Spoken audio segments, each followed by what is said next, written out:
নিয়ে চলে এসেছি ভারতীয় সংবিধানের অত্যন্ত গুরুত্বপূর্ণ তথ্যগুলি জেনে নাও। দেখো, 1946 খ্রিস্টাব্দে গণপরিষদে প্রথম অধিবেশন বসে। তাহলে গণপরিষদে প্রথম অধিবেশন কত খ্রিস্টাব্দে বসে? 1946 খ্রিস্টাব্দে। নেক্সট, 1949 খ্রিস্টাব্দে 26শে নভেম্বর ভারতের নতুন সংবিধান গণপরিষদে গৃহীত হয়। মনে রাখবে, 1949 খ্রিস্টাব্দে 26শে নভেম্বর ভারতের নতুন সংবিধান গণপরিষদে গৃহীত হয়। নেক্সট, 1950 খ্রিস্টাব্দে 26শে জানুয়ারি স্বাধীন ভারতের সংবিধান কার্যকর হয়। স্বাধীন ভারতের সংবিধান কার্যকর হয় তাহলে কত খ্রিস্টাব্দে? 1950 খ্রিস্টাব্দের 26শে জানুয়ারি। নেক্সট, গণপরিষদের প্রথম সভাপতি ডক্টর রাজেন্দ্র প্রসাদ। গণপরিষদের প্রথম সভাপতির নাম কি? ডক্টর রাজেন্দ্র প্রসাদ।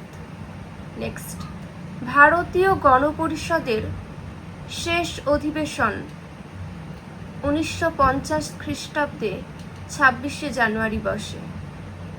পরবর্তী, প্রদেশের সর্বোচ্চ শাসক রাজ্যপাল।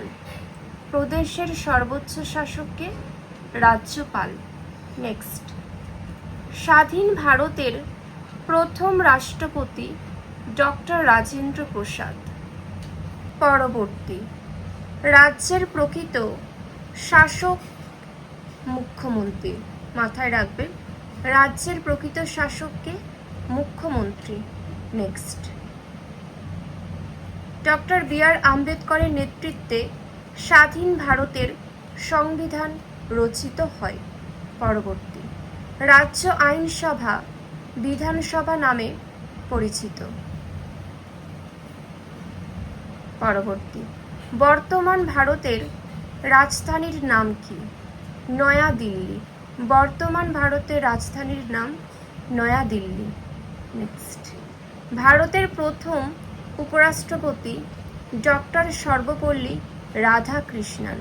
ভারতের প্রথম উপরাষ্ট্রপতির নাম কি? ডক্টর সর্বপল্লী রাধাকৃষ্ণন। নেক্সট, রাজ্য বিচার বিভাগের প্রধান আদালত হাইকোর্ট। পরবর্তী, স্বাধীন ভারতের দ্বিতীয় প্রধানমন্ত্রীর নাম লাল বাহাদুর শাস্ত্রী। নেক্সট, রাজ্য আইনসভা নিম্নকক্ষের নাম বিধানসভা।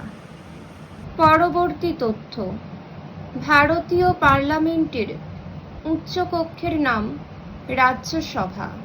নেক্সট, ভারতীয় সংসদের নিম্নকক্ষের নাম লোকসভা। পরবর্তী, রাজ্যসভায় সভাপতিত্ব করেন উপরাষ্ট্রপতি। বর্তমানে ভারতীয় যুক্তরাষ্ট্রের কটি অঙ্গরাজ্য রয়েছে দেখে নাও।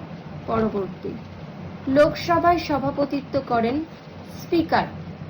নেক্সট, রাষ্ট্রপতি মুখ্য নির্বাচন কমিশনারকে নিয়োগ করেন। নেক্সট, ভারতের সর্বোচ্চ বিচারালয়ের নাম সুপ্রিম কোর্ট। পরবর্তী, ভারতের সুপ্রিম কোর্ট নয়াদিল্লিতে অবস্থিত। পরেরটা, বর্তমানে ভারতে 7টি কেন্দ্রশাসিত অঞ্চল আছে।